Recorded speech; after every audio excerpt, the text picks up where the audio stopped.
Hello viewers, আসসালামু আলাইকুম। আজকের আলোচনা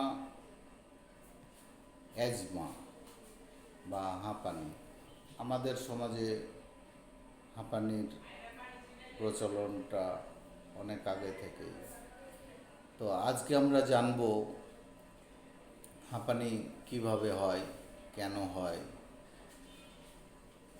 হাঁপানি একটি দীর্ঘমেয়াদী কিংবা দীর্ঘস্থায়ী শ্বাস প্রশ্বাসজনিত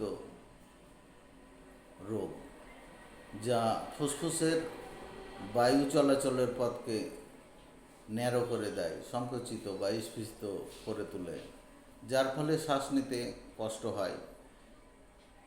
এটি বিশ্বের লক্ষ লক্ষ মানুষকে প্রভাবিত করে এবং সঠিক ব্যবস্থাপনা ছাড়া জীবনে উল্লেখযোগ্যভাবে মানুষকে কষ্ট প্রদান করে। এখন যেসব রোগে হাঁপানি হয়, যেসব কারণে হয়, এগুলো নিয়ে আমরা যদি দেখি, তো অ্যালার্জেটিক কারণগুলো এর ভিতরে বেশি দায়ী মনে করা হয়, যেমন ডাস্ট অ্যালার্জি, কোল্ড অ্যালার্জি, এসব। তারপরে বিভিন্ন প্রাণীর লোম, আমরা যেমন অনেকে বিড়াল পালি, কুকুর পালি, এগুলো থেকেও আসে। সর্দি, কাশি, অন্যান্য শ্বাসযন্ত্রের সংক্রমণ থেকেও হাঁপানি হয়।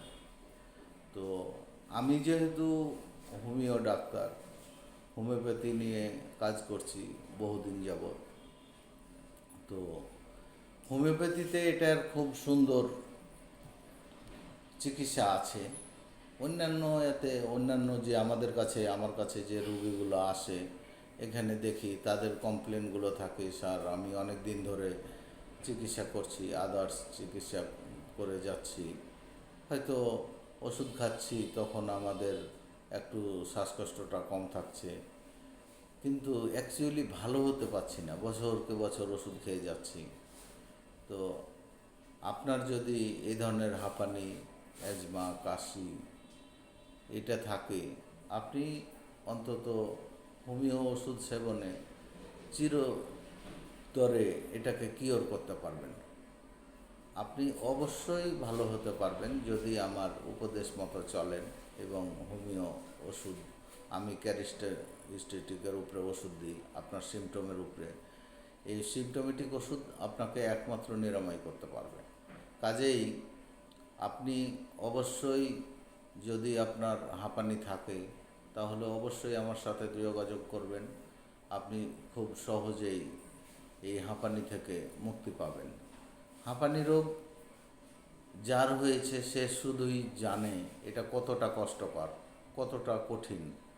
কাজেই আপনি আর দেরি না করে যত দ্রুত সম্ভব আমার সাথে যোগাযোগ করুন, এবং যারা দূরে আছেন তাদের জন্য আপনাদের পাশে যারা একজন ভালো হোমিওপ্যাথ ডাক্তার আছে, যে রেপার্টরি ফলো করে ওষুধ দেয়, এ ধরনের একটা ডাক্তারের কাছে যদি যেতে পারবেন, তাহলেও আপনি ভালো হতে পারবেন। সবাই তো আর আমার কাছে আসা সম্ভব না।